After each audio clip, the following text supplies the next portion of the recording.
Hi, I'm Bart Hanson. I'm the owner and operator of CrushLivePoker.com. The following hand comes from our call-in show that we record at 4:45 p.m. Pacific Time every Monday. If you want to call in your hand, check out the phone number in the description. Yeah, All right, so mid position opens to 20. yeah. Pretty standard on the smaller side, just because of how deep this game's actually playing at this point. But he opens to 20, gets 3 calls. So the hijack calls, the cutoff, who ends up being the villain in the hand. So he's a whale type player. The button calls, and then I'm in the small blind with 6-5 of hearts, and I 3-bet to 140. Okay, so let me just put this in here. All right, so MP opened to 20, 3 calls, hijack, cutoff, and button, and you're in the small blind with 5-6 of hearts, and you 3-bet here to 140.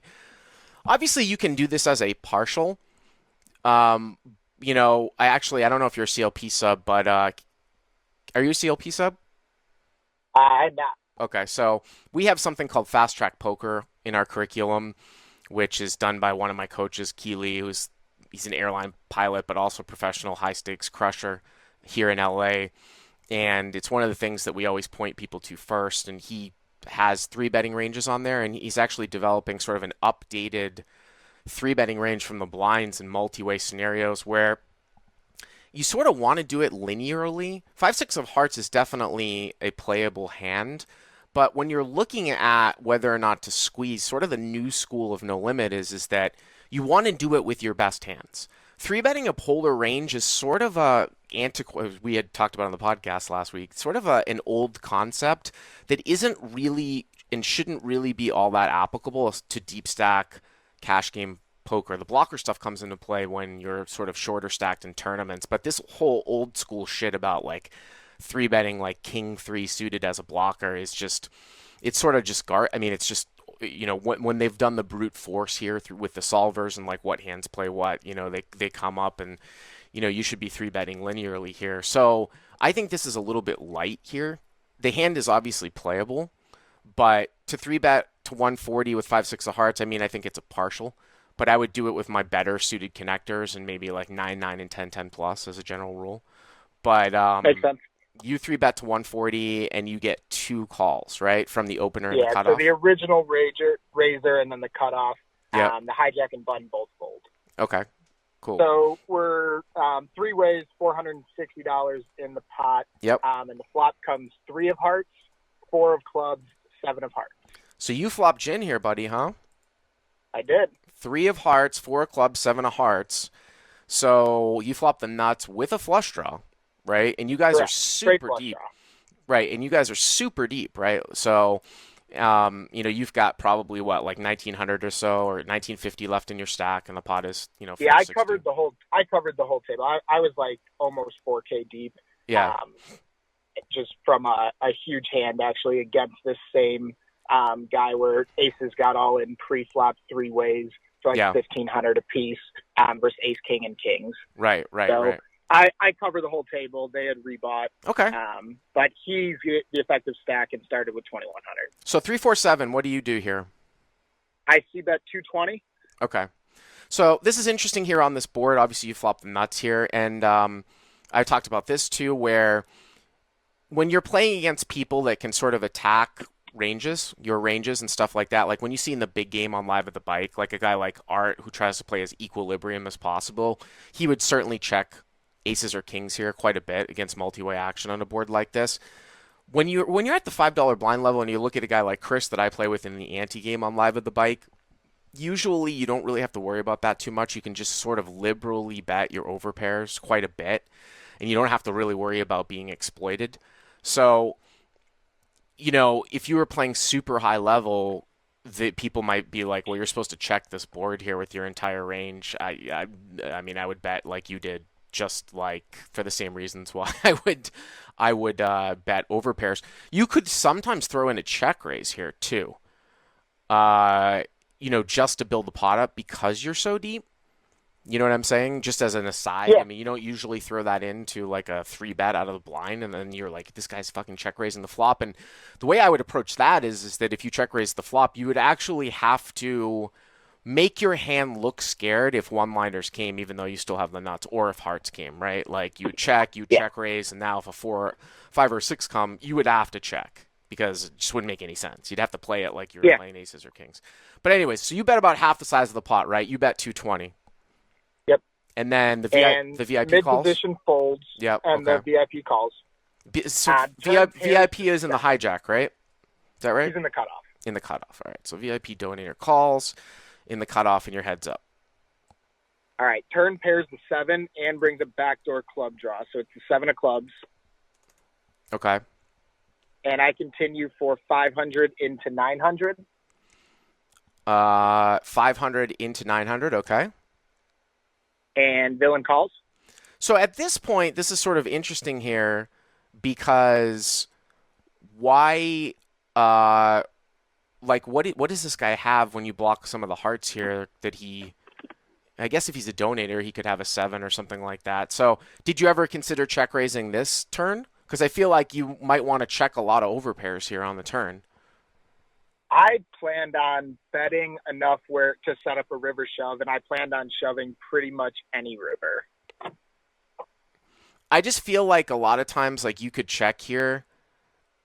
He's going to bet off a 7, and you can just check raise, and he might bluff some of his draws. You know what I mean? I mean, it's one of these things where, again, you don't have to worry too much about balance at these levels, but if you put yourself in a spot where you've got aces or kings here, and you're going to check those hands, I feel like you might want to check here too, for the same reasons. Okay. You know what I mean? Yeah, that I makes mean, sense. you do block like 6, 7 and stuff, but you bet 500 and he calls, right? Yep. So now, how much do you have left in your? So how much left in the? So now the pot's going to be 1900, and how much left in the Correct. stack? How much He left in has- your stack? He has just over 1,200, so 1,240 Okay. total. So if he started with exactly 2,100, which I was kind of estimating. so people in the chat are like, "Why is this an interesting hand? Why is this an interesting hand? Tell us why. What's the river?"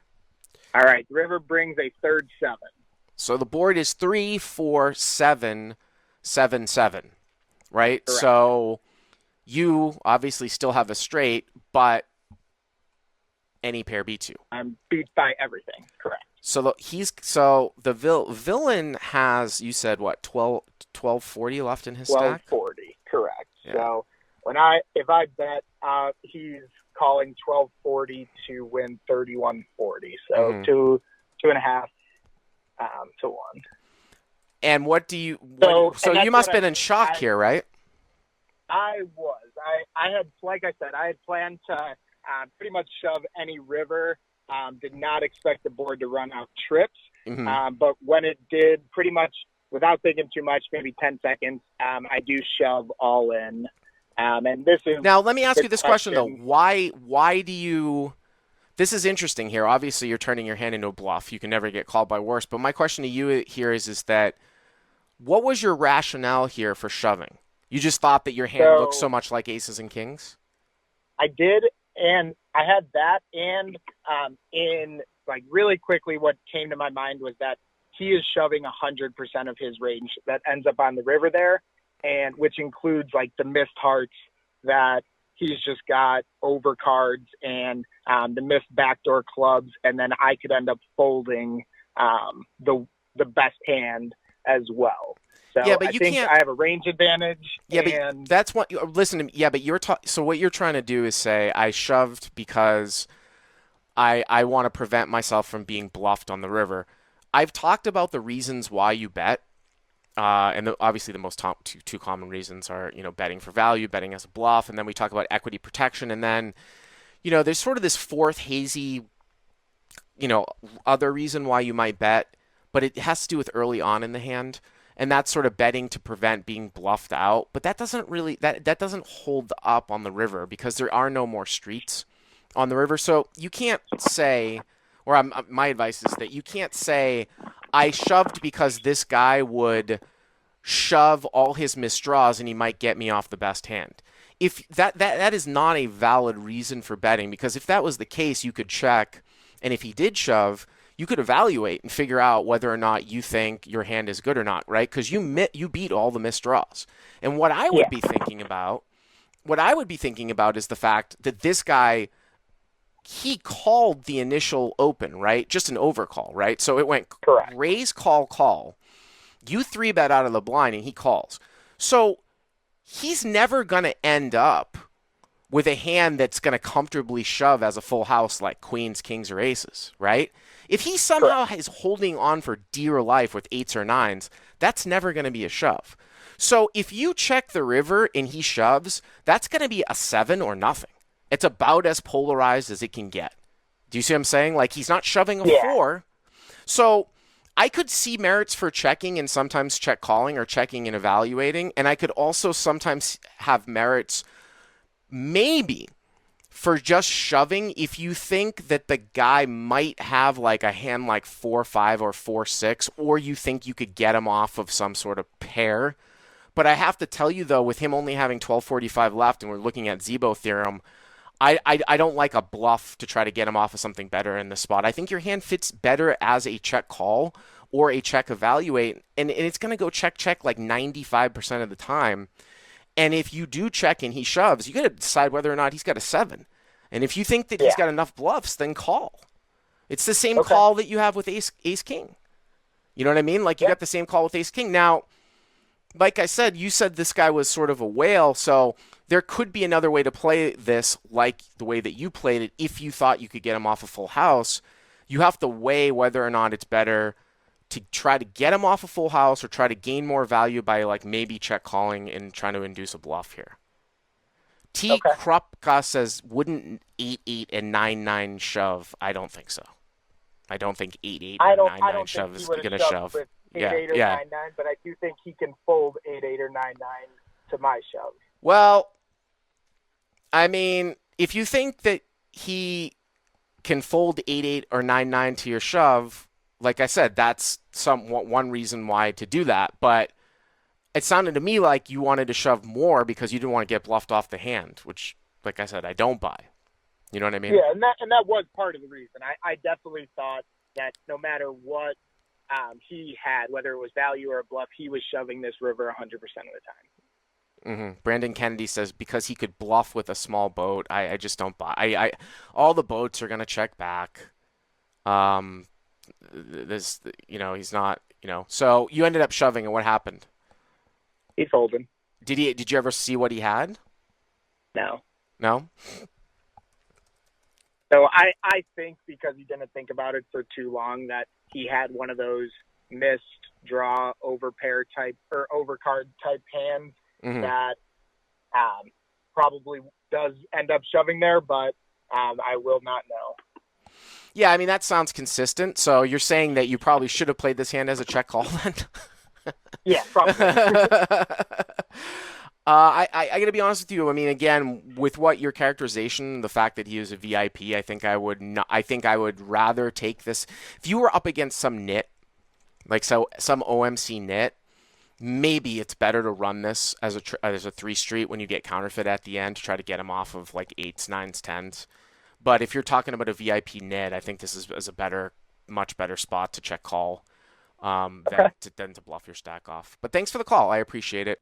Hey guys, if you like what you've seen here, please click on the subscribe button and you'll get notified every time we put up a new video.